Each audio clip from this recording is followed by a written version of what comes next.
Welcome to On Spec, where you'll hear stories that bring you closer to the globe. I'm your host, Ferry Banawa. This season, we're exploring the impact of fake news in different parts of the world. In each episode, we get to know two people on opposing sides of the information divide. Then we have them sit down and have a conversation, face to face, to see if they can find common ground. Também estou aqui para renovar nossas esperanças. This is Jair Bolsonaro saying how he's going to make Brazil a better country. He's 65 years old and about 6 feet tall. He's a former army captain and since 2019, the president of Brazil.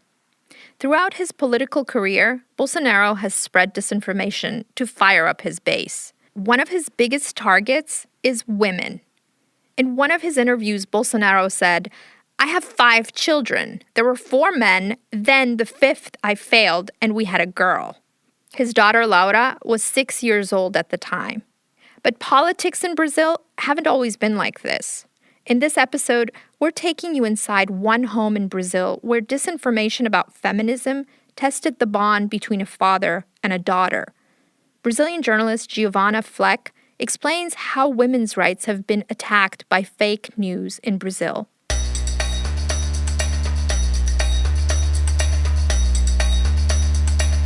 I think one of the most disturbing things I've ever heard Bolsonaro say was from this tape back in 2003. Back then, Bolsonaro was just a congressman. He was in Congress one day in Brasilia, the capital. And Bolsonaro got into an argument with a congresswoman named Maria do Rosário about Brazil's past military dictatorships. Bolsonaro is fond of military power, and Rosário is against dictatorships. But it got personal, and she called him a rapist, and he just called her a bitch right in front of the media. After that, Bolsonaro didn't back down from Rosário. He approached her again and said, "I'm not going to rape you, because you are not worth it." Daí ela entrou na conversa, quer dizer, não foi, ela é da outra entrevista, entrou na conversa. In Brazil, we call this sort of behavior by men machismo. There's no English equivalent for machismo. It is this idea of hypermasculinity that dictates what a man and a society are supposed to be. It is everywhere, and it's made a lot of people believe that men are superior to women. Bolsonaro has been in politics since the 80s, but for a long time, he was on the fringe. This moment, back in 2003, when Bolsonaro called out Rosário on national TV, this is when more people started listening. This kind of macho talk actually appealed to a lot of voters in Brazil. They identified with Bolsonaro's machismo values. That women should just focus on being caregivers, and not much else. When Bolsonaro spoke like that to Rosário on national TV, I was only 15. The rise of Bolsonaro in Brazilian politics has shaped my experience growing up as a woman in Brazil. As eleições deram voz a quem não era ouvido. The night that Bolsonaro won the presidency, I cried. For me, the election could mean losing my rights as a woman. That could mean my access to abortion in Brazil would be more limited than it already is. Or, if I was sexually abused, I might not have the same rights to justice that I do now. My parents are conservative, but in my house, I can talk about things like women's rights openly with them. That's not the case for my friend, Carol Grune. We met in college, and we both became journalists. Nossa, eu total não lembro qual foi o momento que a gente decidiu. Carol and I are reminiscing about our college days. Carol is a bisexual feminist and journalist. She is petite with chestnut hair and a glowing smile. When Carol speaks, people like to listen. She's different from her father, Roberto. Roberto is a conservative salesman. He's a tall white man with a few gray hairs. He likes to joke and he can throw out a pun in any conversation. They are a middle-class family in Porto Alegre, the city where Carol and I both grew up. Carol has trouble talking to her dad, Roberto, especially about politics. Like many Brazilian families, Carol and her dad are from different generations. Parents these days in Brazil tend to be conservative. And me and Carol, the millennials, we're usually more progressive. I asked Carol and her father, Roberto, to record themselves at home, especially their conversations about how politics affects their relationship. It wasn't easy to convince Roberto. He's not into talking about his feelings. But to my surprise, Roberto and Carol agreed. Eu creio que seja o marco dos 2 anos pela questão da eleição das One fake day, news, Carol asks Roberto what he thinks about feminists criticizing Bolsonaro. Se acentuar naquele momento como o presidente pudesse mandar fazer aquele momento. Feminists overreacted, as if the president could do that much damage to women. Carol is upset when her dad defends Bolsonaro. Mas é que ele falava. Carol says, "No, Dad. The president's remarks have been hurtful to women." But Roberto isn't convinced. He's been following fake news that downplays Bolsonaro's actions. Ele não falava, aquilo não foi falado por ele. He didn't say that. Those are not his words. Feminists changed his words. Carol and Roberto debate a lot since being stuck in quarantine together during the pandemic. And feminism and sexism comes up in their conversations often. The relationship is a window into how politics has divided Brazilians, even within families. Their arguments make it tough for Carol to have a healthy and respectful relationship with her dad. But it's tough for Roberto too. Não, a gente já teve controvérsias fortes. We have already had strong controversies between us, because she's on the left and I'm not. We fought a lot. A gente brigou muito. Carol became political in university while she lived at home. Her mother, Elisa, shares her father's conservative ideas. Elisa explains to her daughter why she supported Bolsonaro. Paciência, porque infelizmente assim. I don't really care about politics. I have no patience for it. Unfortunately, I don't believe in Brazil's politics. I think there's a lot of corruption. For a lack of options, I also voted for Bolsonaro. Carol's parents grew up in rural Brazil. At that time, there was a military dictatorship. Conversations about things like feminism or racial discrimination were implicitly forbidden, because they could get you arrested. So instead, Carol's parents talked about the weather, cooking, and church with their own families. They met each other in university in the city, married and had 2 daughters, Carol and her sister Roberta, who's 6 years old. When Carol entered university, she started waking up to injustice. Carol felt infuriated by how women and minorities are treated in Brazil, and she wanted to help create change. Carol tells me how her parents reacted to her activism. They would criticize the left and I would present them with my views from the left, but they refused to accept it. Carol would end up arguing with her father when the family sat together at dinner. Whenever her parents watched the news or went on social media, Roberto became more charged and angry with Carol about her views. Roberto was getting most of his information from groups on WhatsApp and his own social media. It was fake news about how all feminists were extreme and wanted to take away our family values. And again, it fueled fear. One night, days before Bolsonaro was elected president, Carol's arguments with her parents reached a boiling point. Carol was talking about the latest news with her family, and she wanted to know her mother's reaction. But instead of having a constructive conversation, they just started arguing. It's still hard for the family to talk about it. I have a trauma with that, and I have a block. But as Carol and I keep talking, she opens up. A minha briga, na verdade, foi com a minha mãe.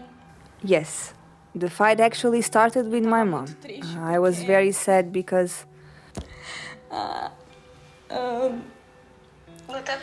Eu sou muito apegada à minha mãe. I am very attached to my mom. My mom is everything to me. And I was very sad that politics is not important to her. Only at that moment. It was very important to me, and I wanted her to understand that it was important. Only that. She doesn't understand, and I really wanted her to understand. My fight was with her. Ela não entende. E, tipo, hoje eu entendo que, ok, faz parte. At the time, there had been a rash of violent attacks on women, and Bolsonaro's rhetoric was becoming dangerous. Carol told her mother that Bolsonaro was instigating violence against women and minorities. But that's not how her parents saw it. Carol shouted at her mother. Elisa told Carol the violence wasn't Bolsonaro's fault. Aquele período das eleições foi muito doido, porque, tipo, não era só política. But I really felt it was a personal attack. When I told my parents that I'm a woman, a journalist, and bisexual, and they voted for something that went against everything I believe in, it was because it was not just a vote, it was me. It was hurting me. As Carol and Elisa continued to argue, Roberto stepped in to defend his wife. Carol remembers seeing his nostrils flare with anger. Roberto is still not comfortable discussing that night. I asked Carol if her father got violent that night. E ele já interferiu de jeito mais violento. Sim. She says yes, softly. Carol's also not comfortable telling me all the details, but she did tell me later that Roberto raised his hand as if he was going to hit her, but he stopped himself. Instead, he kicked Carol out of the house. She dropped out of college because her father was paying for it, and she had no money. She started working 2 jobs and eventually got hired as a reporter at a big news outlet, even without a degree. The fallout from the argument became one of the most difficult chapters in Carol's life. Eu senti que eu tava realmente sozinha. In those months, I felt very alone. She moved into her own apartment and started talking to her mom and sister again. But Carol and Roberto stopped speaking.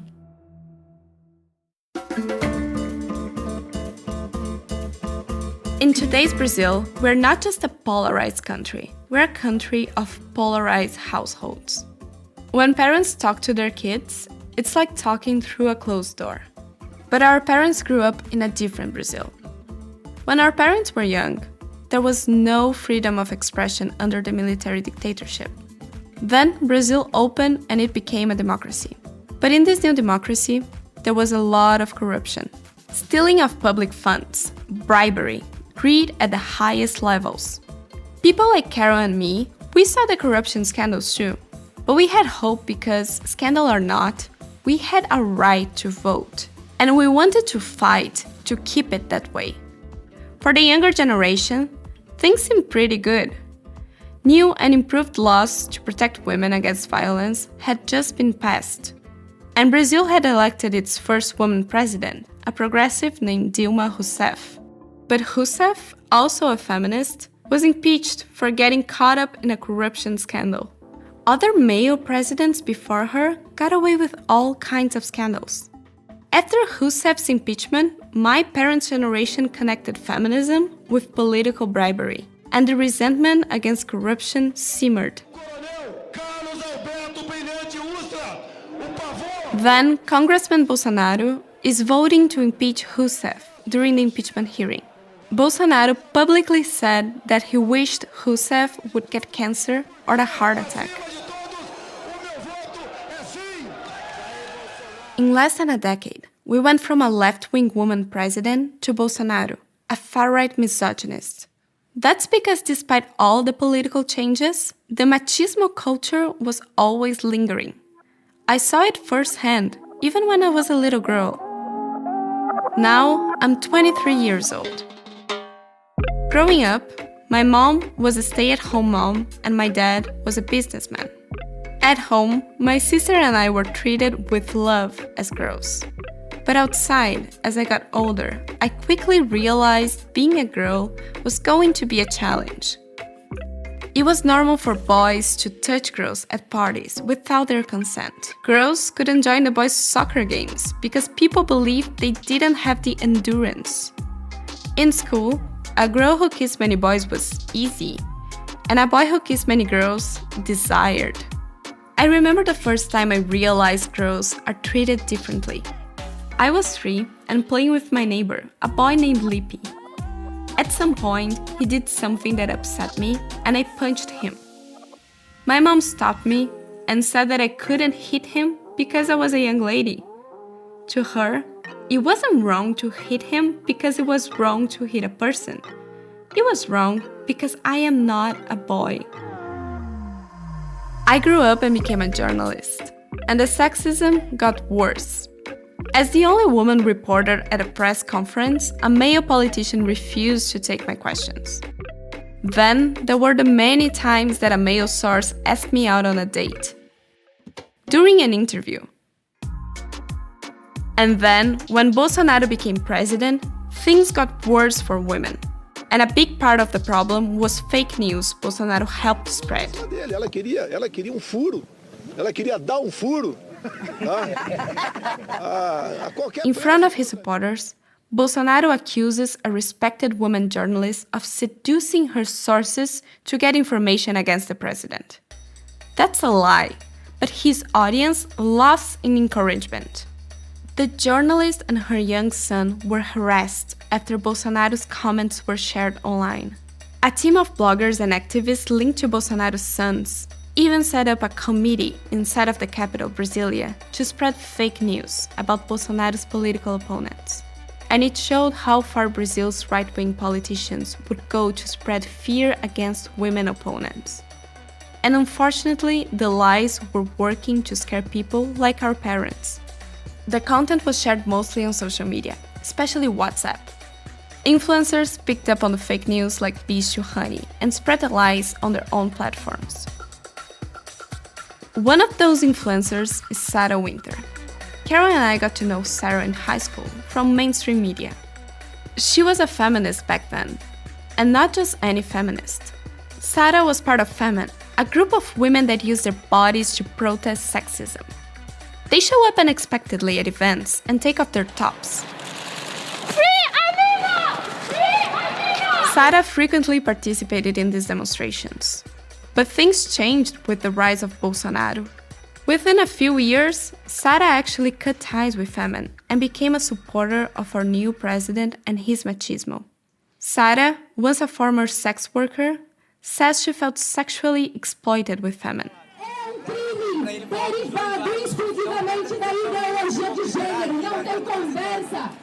At a more recent protest against feminism, Sarah asked the crowd why more attention isn't given to violence against men. Why is it always about women, she says. Sarah gained hundreds of thousands of followers on Twitter, Facebook, and Instagram because she was mimicking Bolsonaro. One of them was Roberto, Carol's father, who also ended up voting for Bolsonaro. My friend Carol thinks that Sarah started presenting extreme views to become popular with older Brazilians, like her father. Eu lembro que eu me senti muito feliz quando eu soube que a Sarah tinha sido presa. Sarah, while a feminist, I think she was one of the main people responsible for creating this idea in Brazil that feminists are angry women, walk around without a bra, shouting in the street, peeing on things, these bizarre images. But that's not what the feminist movement represents. So she helped to create this aversion to feminism, and today, as an anti-feminist, she continues to do the same thing, which is to continue feeding anti-feminism. So she did in both sides, claiming to be a feminist and now declaring herself anti-feminist. Sarah's anti-feminist messages really added to the tensions between Carol and her dad. Sarah spread fake news stories that claimed feminists were just egocentric, after personal gain, at the expense of everyone else, especially men. Sarah became militant. She showed up with a small group of her supporters carrying torches in front of Brazil's Supreme Court. They protested and shot fireworks at the court building because federal judges would not support Bolsonaro's policies. The police arrested Sarah and put her in jail for a week first, then under house arrest. The courts blocked her social media accounts. But Sarah still found ways to spread her messages on social media from her home. In the background of her videos, you can see a Brazilian flag etched with the words "Brazil without abortion." Catholicism is the majority religion here in Brazil, and abortion is a very contested issue. About 30 years ago, people talked about legalizing abortion, but it is still mostly banned in Brazil. It is only permitted in 3 cases: if the mother's life is endangered by the pregnancy, if she is raped, or if the fetus suffers brain damage. That pushes women who want abortions further into the shadows. 1 woman dies every 2 days from a botched abortion, making it one of the main causes of death among women in Brazil. At the same time, a young girl whose uncle had been raping her since she was 6 years old became pregnant at the age of 10, biologically too young to have a baby. The courts granted the girl the right to an abortion, but Sara and her followers tried to stop it. Sara shared the girl's name, the name of the hospital, and the date of the abortion on her Twitter account.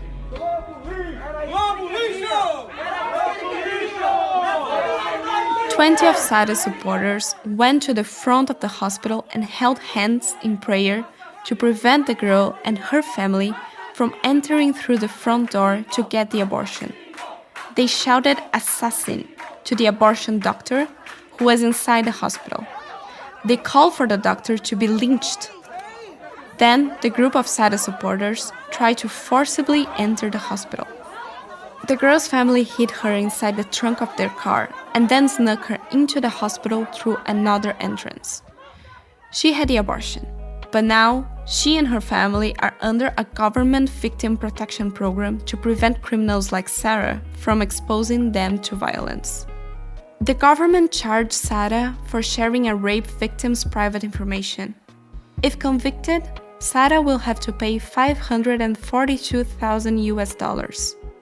In this moment of brutal polarization in Brazil, Sara is an example of how disinformation drives extreme narratives about issues like women's rights. But at the same time, Sara shows us how the extreme can bury itself down a rabbit hole so deep that it loses support. And one of the supporters Sara lost was Roberto, Carol's father. In March 2020, the COVID-19 pandemic hit Brazil hard. There was no lockdown, but families went into quarantine voluntarily because Brazilians were dying in the hundreds of thousands. Carol joined the family in quarantine at her mother's request. Carol's grandmother had recently died of cancer, and her mom needed her daughter's support. It was at home, all together once again, that Carol decided to find common ground with Roberto. Eles chegaram juntos, né? Eu fui da minha casa para lá. When I arrived, my parents were already there. I remember looking at him, but I don't even remember hugging. It wasn't a big reunion. It was a coincidence.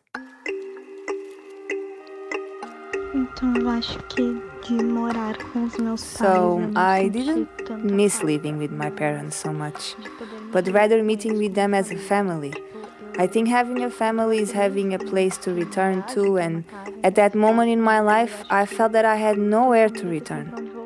I was always apart. I didn't feel part of something, really. I think that was the most difficult. There was still tension at home when discussions turned to politics. But Carol told me that recording their conversations for Spec sort of broke the ice, so that even Roberto could talk about changing his political views. Roberto says that he didn't feel represented by the left, so he believed that Bolsonaro and his cadre like Sara were the only option. And Roberto says that disinformation affected him. I think that before I believed in fake news, but now I realize it's fake. Elisa is equally disappointed in the president she voted for. We were deceived, so I ended up not interested in politics. I know it is important to decide for the best and make a conscious vote, but it is disheartening. All these realizations brought the family closer. For Carol, one of the most surprising moments with her father is when she asks him about abortion. Do you see yourself in favor of abortion? Obviously. Ah, I have always been in favor of abortion, in any case. If the woman doesn't want it, or the parents don't want to have it, I am in favor. Women are the ones who conceive. They have the right to end the pregnancy. That's right. Roberto supports a woman's right to choose. But really, the way Carol sees it, that's actually a huge change for him. And it comes down to Sara. The entire family agrees that she should remain in jail. None of the family members shares Sara or Bolsonaro's far-right ideologies. They have a loosely shared view of Brazil now. One without the extra noise of extremism and fake news. One where Roberto's daughters have the same rights as somebody else's sons. On an evening in November last year in Porto Alegre, Carol's family sits down to have dinner. Her mother talks to her little sister. Carol and Roberto talk about the US elections. Roberto defends Trump. He says Trump was only against illegal immigrants, not immigration in general. Carol disagrees. Then, the conversation shifts into how one goes about becoming an American citizen. No one talks over the other, no one yells. The tone is polite, even though they disagree. COVID-19 lockdowns have affected people all over the world. But in Carol's case, being stuck in quarantine together made her family learn to get along. Carol doesn't even leave the house. She wants to make sure her parents don't get COVID. Depois que ela veio pra cá, a gente não tem discutido. After Carol came back, we haven't had controversial discussions. Maybe we have less difficulty because we have a little more space. We have different corners for each person in the house. Roberta has also been a point of union. But both sides have evolved in how they deal with opinions they don't agree with. They empathize with each other. Carol decided to forgive Roberto. Tu humaniza muito mais, né? Essa semana eu tive uma... Yes, you humanize them a lot more. He said that I disagree with him a lot. He was upset. My father is like this. He's quiet when he's upset. At night I went downstairs, he was on the couch, and I thought, I'm going to apologize to him and give him a hug. And I went and hugged him. And for him, it was very special. I knew it would be. And Roberto tells Carol in his own way that he was worried about her. We thought we would always be close. We didn't imagine that you'd have a crazy phase then. You disappeared from home, your mother was desperate, calling 50 friends and having no way to find you. You didn't answer messages. You were a rebel without a cause. With things more peaceful at home, Carol can reflect more on why politics divided her family. Aquele período das eleições foi muito doido, porque, tipo... In 2018, that election period was really crazy. It wasn't just politics, it was us. And it was very personal, it wasn't just the people in power. It was my life. I felt that voting for Bolsonaro was an attack on me. Today, being more mature, I think I went too far in taking it too personally. Now, there's a tenderness in Carol and Roberto's conversations, even when it's about feminism. Tu pensou alguma coisa quando tu descobriu que eu ia ser uma menina? Did you think anything when you found out I was going to be a girl? In relation to feminism, in relation to me being a woman? No, at that time, I don't think it would change so much in how men saw women. But what about protecting their daughters? I think parents think about it a lot. Yes, well, I actually think so. I have thought about that my whole life, trying to take care of you. Talking to Carol's family, I see a glimmer of light. The experience of the family, I hope, will become the example of Brazilian reality. They understand each other, even if they disagree, and that would have been unthinkable 2 years ago. As for the rest of the country, even though there's been a huge effort to further restrict abortion, the conservatives are failing to take away women's rights. Our worst fears about Bolsonaro's presidency haven't happened, at least for now. Still, we have a long way until the next presidential elections in 2022. But I'm not as afraid anymore, because I see people like Carol's family. Ones on complete opposite sides are coming round, slowly to an understanding. For On Spec, this is Giovana Fleck in Porto Alegre, Brazil. Thanks, Giovana, for such a touching story. I jumped with happiness when I heard that On Spec actually helped the family break the tension. As journalists, we usually just present the struggles that others are dealing with, but it's really nice when we can actually be part of the solution, even in a small way. Thank you guys for listening. The month of March has been dedicated to women, and this story was in honor of all the women around the globe fighting against patriarchy, violence, and fake news. Thanks to Carol Grune and her family for letting us into their home and hearts. Editors and producers on this story were Levi Bridges, Elisa Resnick, Oscar Durand, Farah Mukhtarizadeh, and me. A big shout out for our volunteers who did the voiceovers: Joanna Özkan as Carol, Vitor Leitana as Roberto, and Sophie Lehrer as Elisa. We're grateful to the Brazilian music band Tuyu and Okaha Lab for their music. Join us in 2 weeks on April 3rd, and on Spec will take you to India. Indian journalist Prachi Pingle Plummer will be asking how can we find love in times of hate, when fake news is causing communal violence and religious discrimination. Until then, we look forward to your feedback on Apple Podcasts. We also want to connect with our listeners personally and ask about your podcast needs. If you're game for a short interview, shoot us an email at onspecpodcast@gmail.com.